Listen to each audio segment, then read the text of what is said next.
We now come to the urgent question. Mims Davies. Thank you, Mr Speaker. To ask the Secretary of State for the Home Department if she will make a statement on the progress made since the publication of Dame Louise Casey's review into group-based child sexual exploitation and the impact of recent developments on confidence in the government's statutory inquiry. Thank you, Mr Speaker. Can I thank the Honourable Lady for the question? Tuesday marked 1 year since the publication of Baroness Casey's national audit on group-based child sexual exploitation and abuse. The House will recall that the Government accepted all 12 recommendations of what was a landmark report, exposing more than a decade of failure and inaction on the part of the state. Scandalously, the most vulnerable in society were let down by the very institutions that should have protected them. As the Home Secretary made clear in her written statement to the House earlier this week, this government is determined to confront the failings that occurred directly and decisively. We have made good progress against the mandate for change set out by Baroness Casey, with action taken or ongoing in relation to all 12 of her recommendations. We have changed the law on rape to remove any ambiguity about the ability of 13 to 16-year-olds to consent to sex, established a new national police operation, Operation Beacon Port, overseen by the National Crime Agency and backed by £38 million of funding this year, legislated to disregard any convictions for so-called child prostitution, and commission new research into the drivers of these heinous crimes, including ethnicity, religion, cultural factors, group dynamics and the role of online technologies. Central to our response is the statutory independent inquiry into grooming gangs. Having been formally established in April, the work of the inquiry is underway and it will shortly announce the first local areas that will face investigation. The terms of reference have been shaped by the testimony, priorities and lived experience of victims and survivors. And can I take this opportunity to pay tribute to them, Mr Speaker, and to all who have campaigned to get us to this point. The inquiry will have a laser focus on grooming gangs, including the role that ethnicity, religion and culture played in these terrible crimes. Mr Speaker, our message is clear. We will do whatever it takes to secure justice for those who were so badly let down, pursuing the evidence wherever it may lead, exposing failings and taking every necessary step to protect the most vulnerable in our society. For too long, questions about what was and will forever be one of the darkest moments in this country's history have gone unanswered. That must change, which is why the government has established a full independent inquiry to shine a light on past horrors, alongside our wider work to tackle exploitation and abuse, which is backed by a record £100 million in Home Office funding this year, and an unrelenting effort to keep our children safe from harm. Secretary of State. Thank you, Mr Speaker, and I thank the Minister for their answer. It has been 1 year since Dame Louise Casey's stark and deeply troubling review into group-based child sexual exploitation, known rightly as the rape gangs. She exposed what we know now, a culture of institutional blindness, weak data, fragmented accountability and a reluctance to confront uncomfortable truths and ultimately stand up for women and girls who have been systematically abused, or simply they have not chosen to act for the bigger fear was being labelled racist. Disgraceful. So deep concerns remain that progress on justice has been too slow and that in some areas is simply superficial. She has rightly warned of a box-ticking culture. This government talks a good game, but recent ministerial Home Office resignations have raised serious questions about what it's delivering in practice.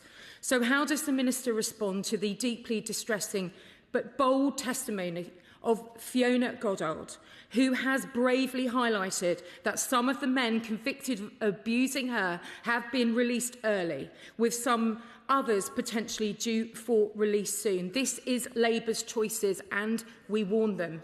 Therefore, what action is being taken to rebuild the confidence of the victims in this process?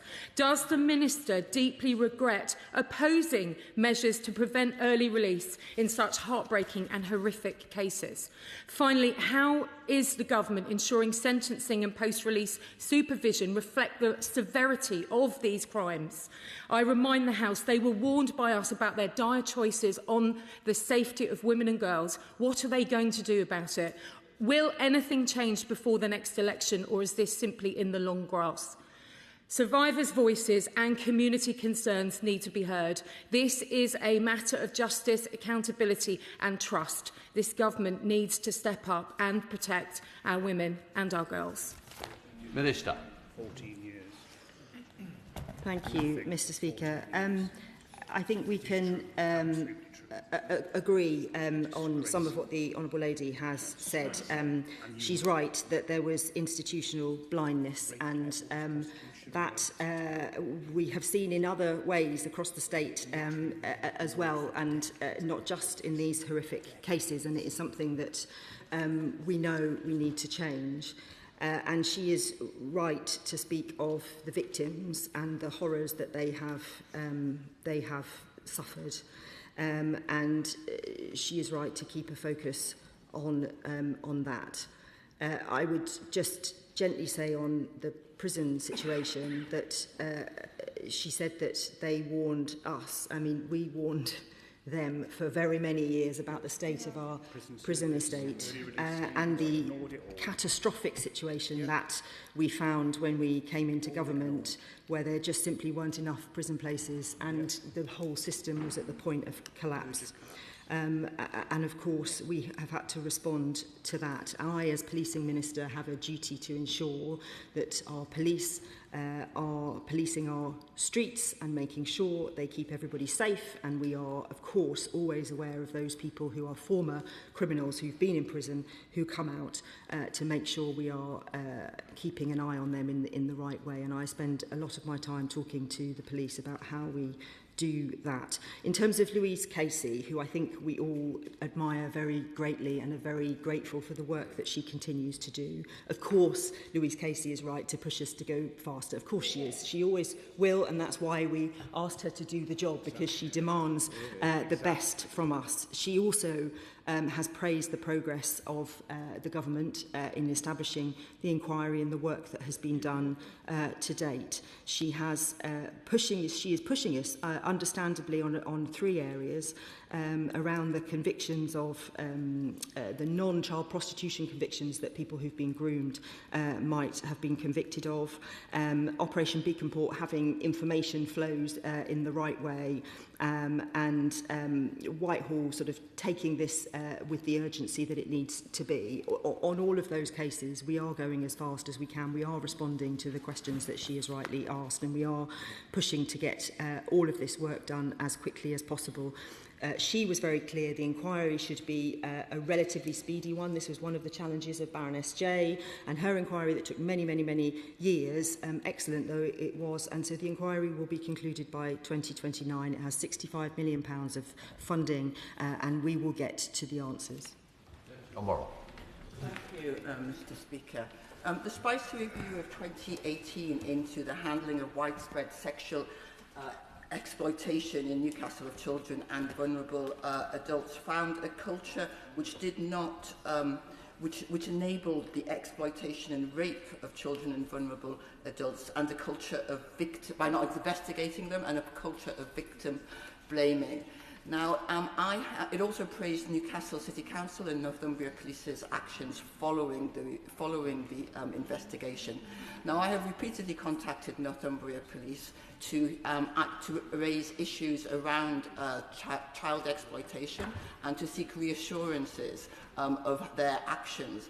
Given the Casey Review comments, how can I ensure that Northumbria Police have the resources and support they need to support the victims, identify victims, to believe them, to encourage them to come forward, and a culture of investigation and openness and transparency to reassure my constituents. Minister. Can I thank my honourable friend for the question?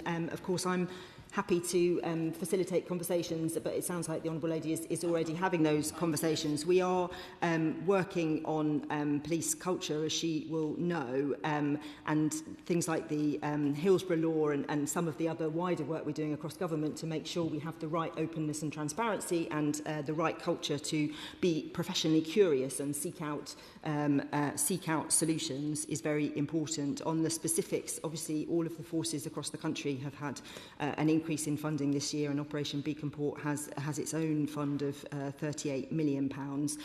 So the funding should be there, but of course I'm happy to have further conversations with her about it. Goldman, Liberal Democrat spokesperson. Thank you, Mr. Speaker. It is deeply disheartening to see that a year on from Baroness Casey's audit, that the government has not made greater progress. These victims have already been failed once. They must not be failed again. There have been over 800 recommendations produced by previous inquiries, most of which have not been implemented. We see this over and over again across departments. Inquiry launched, recommendations produced and accepted by the government, and then nothing, while victims continue to suffer. I wholeheartedly support the independent inquiry into grooming gangs, but it must not become an excuse to delay implementing the changes we already know are needed. So will the Minister set out a clear timeline for implementing all of Baroness Casey's recommendations in full? And will the Minister make clear to every organisation with a duty to safeguard children that the hundreds of recommendations from previous inquiries are not nice-to-haves, but must be implemented at pace and without further delay? Minister. Can I thank her for her question? The inquiry led by Anne Longfield will look at previous inquiries and recommendations and bring all of those into their remit, and I would encourage the Honourable Lady to perhaps sit down and talk to Anne Longfield, if she hasn't done already. She has done already, to make sure her concerns in that space are felt. I would just say on recommendations from inquiries, it's not an unreasonable point of view. I gave evidence recently to the Nottingham inquiry, and one of the issues that they're looking at is exactly this, that government inquiries over many years happen, recommendations are made, and then actually there isn't the oversight. The Cabinet Office is acting on that, bringing together and making sure it has a function to sort of drive, ensuring that whatever department it is, whatever role it is, we do prioritise those recommendations from inquiries. We are making progress on all of the recommendations from Baroness Casey, and I would say we are making good progress. Of course, we need to push as fast as we can, and she's right on that. Joanna Baxter. Thank you, Mr. Speaker.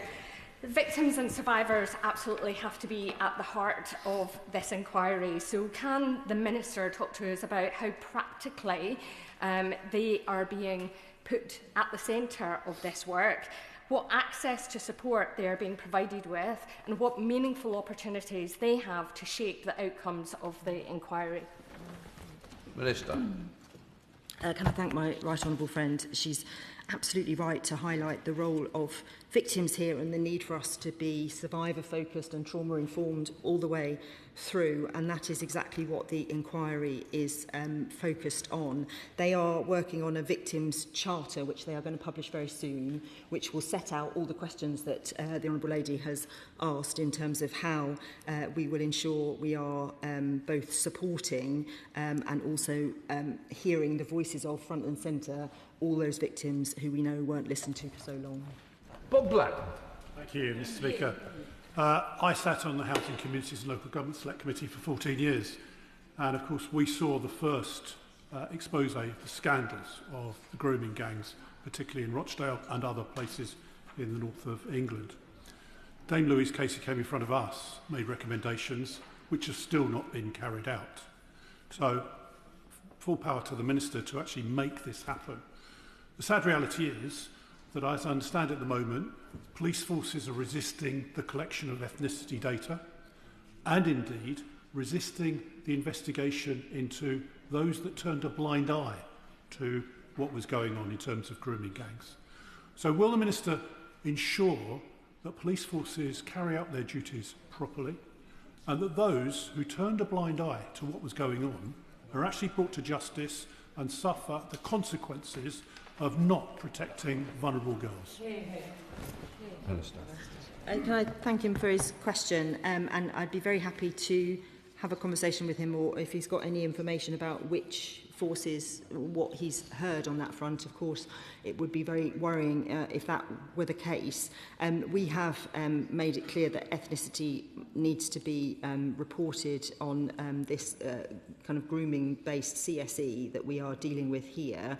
We've also committed that in the police reform white paper that we'll be introducing soon, and that was announced in the King's speech, that will commit to do it across the board, so that ethnicity reporting will be mandated and part of what the police have to do. Steve Race. Thank you, Mr. Speaker. The Minister mentioned the issue of institutional bias, blindness to these horrific crimes. Can she outline how this vital inquiry's terms of reference have been designed to ensure a thorough examination of those institutional failings that meant that action wasn't taken to protect children?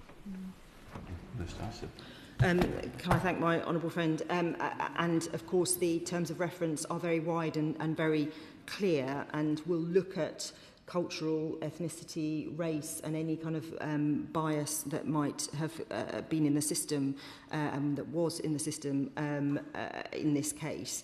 And I think there is a wider question that Louise Casey has talked about many times, and that we are trying to drive through. I'm trying to drive through policing, and I know others are trying to drive through other areas of work, which is about this professional curiosity, keeping an open mind, problem solving, looking, finding, and actually being curious to get to the bottom of what is happening and finding those connections. There is also a big piece of work, I think, around just the information sharing across different organisations, because there is a blindness that comes from all the different institutions not talking to each other in the way that they should, and not picking up vulnerability where we should. And we've seen that with Southport, Nottingham, we see it here. So there is a big job to be done there too. Vicky Slade. The abuse of children is the most disgusting of crimes, and anyone involved in it or protecting someone involved in it must face justice. But the Honourable Member for Great Yarmouth, who I note is not in his place, published his report this week. And my constituents are eager to understand why the statutory inquiry is going to take 3 years. Can she assure me how agencies are working together now? Another 2 years, it's several years. But why is the government-backed inquiry going to take so long? Minister. Can I thank her for her question? The honourable member that she refers to has done a piece of work, and I would welcome the work that he has done, and hope that he will pass on to the police the sort of criminal evidence that he has gathered, and pass on to the inquiry any evidence that he has gathered. This is a independent statutory inquiry. It is a very different thing. It will be absolutely ruthless in making sure we can outline every single part of what has gone wrong here and learn every single lesson that we have to learn. It is a completely different thing.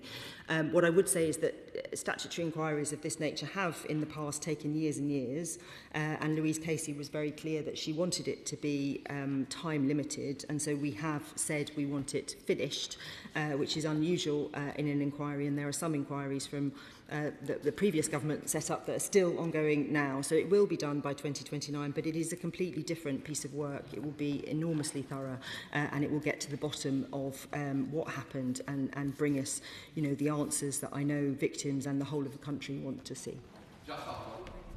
Thank you, Mr. Speaker.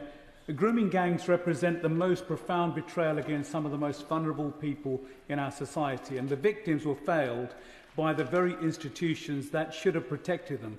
Justice was denied whilst perpetrators escaped accountability.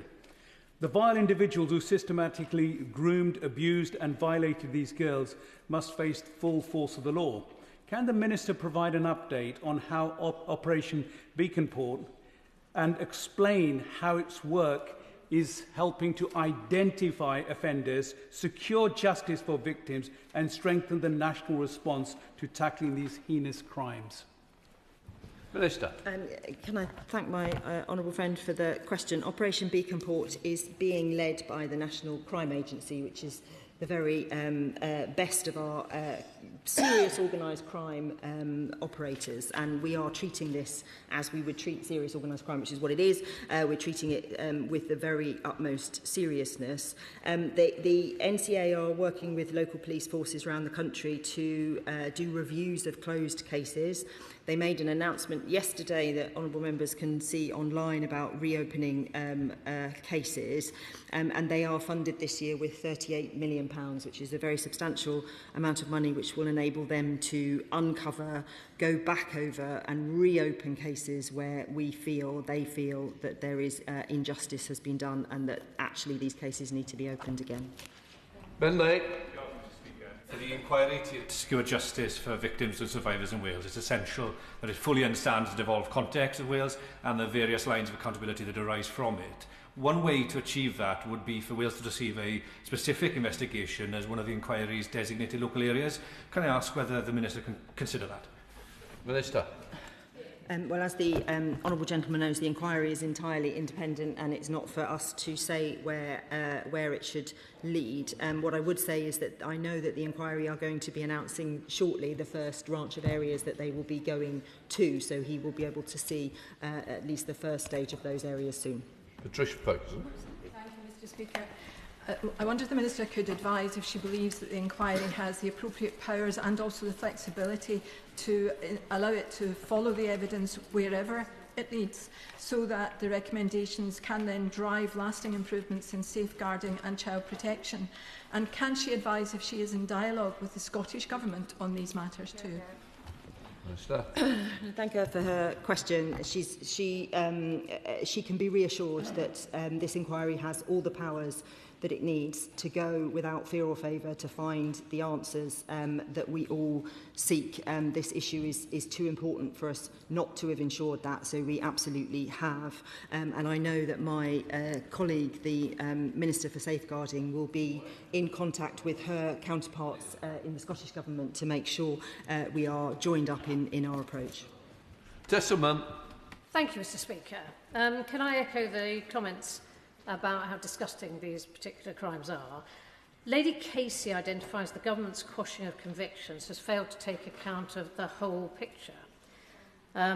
So quashing convictions for underage prostitution is laudable, but there are other convictions like possessing drugs given to those who are abused by their abusers or carrying them under coercion.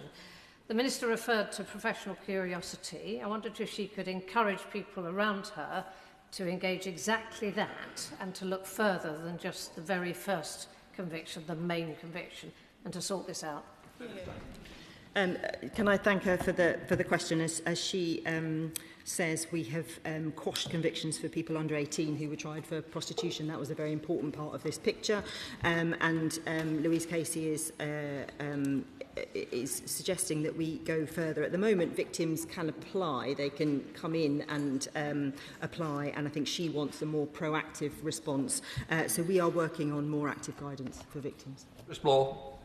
Mr. Speaker, can I thank the Minister for her response and for her reassurance that this inquiry will have the powers to go wherever and to whomever it needs to get the answers for the families in Redditch and other areas affected by these heinous crimes. Can I ask her, when the initial set of inquiries are announced, if areas that we represent are not included but we still want to persist and ensure that our families get the justice that they required, how am I best placed to do that via the department and via her?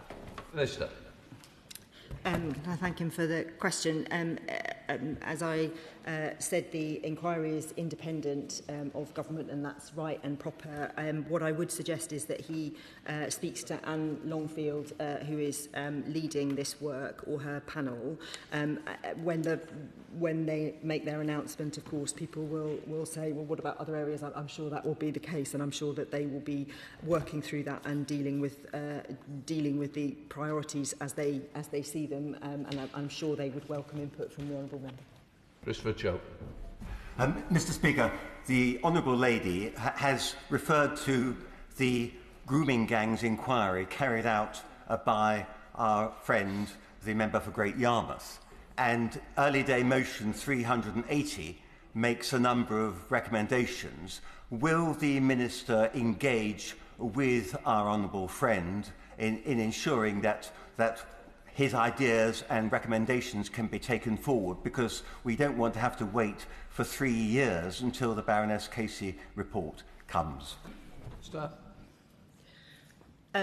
Well, firstly, can I reassure him that we're not waiting 3 years until the inquiry to act? We are already doing a lot of work, as I've already outlined, things like Operation Beacon Port to reopen cases, and we are using the legislative process to do what we need to do in terms of data collection, ending the statutory rape definition. There is a whole raft of work that we are doing, and of course we have a wider piece of work around violence against women and girls, and our ambition to halve that in 10 years. What I hope is that the Honourable Member he refers to is talking to Anne Longfield, who is chairing the inquiry, which, as I say, is independent. She will take all information from all places, and as I said, I hope he's feeding his information into her, and I hope that if he's got criminal evidence, he is passing that to the police. I'm sure he has uncovered and talked to some victims of the most grievous harm, and we want to make sure that they see that the government is acting in the best way appropriate. Blinger. Thank you, Mr. Speaker. My thoughts are with the victims of these despicable grooming gangs. Does my honourable friend agree with me that it's vital, in the context of the numerous actions this government have taken to protect women and girls, that despite this, members in this House, honourable members in this House, sometimes use language inside and outside this House which allows the spreading of tropes online about my party and honourable members on this side, which I can speak from personal experience have real-world implications, because those online tropes affect the behaviour of people in the real world. And does she agree with me that it is incumbent upon honourable and right honourable members in this House and outside this House to use temperate language? Opposition is needed and expected, but politicising such an important issue can create real risk to honourable members in the real world and others. Minister. I couldn't agree more with my honourable friend. We all have a duty to try and use language in a way that doesn't incite hatred and division, and of course there are very strong feelings, particularly around this area, because the crimes are so heinous, and there was so much that was wrong in the way that the state in all its forms responded to those crimes. So I understand the anger, but I do urge all honourable members to be careful with their language. We've all received in real life the impact of what we are seeing online, and it can be very scary and very dangerous, and I know that lots of honourable members have had the same, so I would urge everybody to treat this issue with the respect that it deserves. Mr. Speaker, can I thank the Minister very much for her encouraging answers, and also to put on record that no one doubts the Minister's commitment to deliver justice in this House, and we thank her for her commitment to that. Will the Minister outline what urgent steps government will take to action the recommendations on mandatory ethnicity recording of offenders, deportation of all foreign national perpetrators, full institutional failures by the police, the social services, local authorities, the NHS, and follow through with a national public inquiry with subpoena powers? Thanks very much. Minister. Can I thank him for his question on ethnicity? We will be legislating in the police reform bill that is shortly coming before Parliament to ensure ethnicity is recorded in the way that I think everyone in this House wants to see. In terms of foreign national offenders, he will know that we have increased very substantially the number of foreign national offenders that are being deported.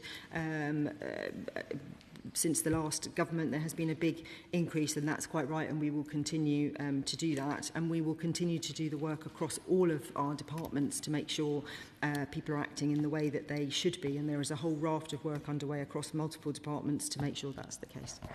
Right, we'll let the front bench change over.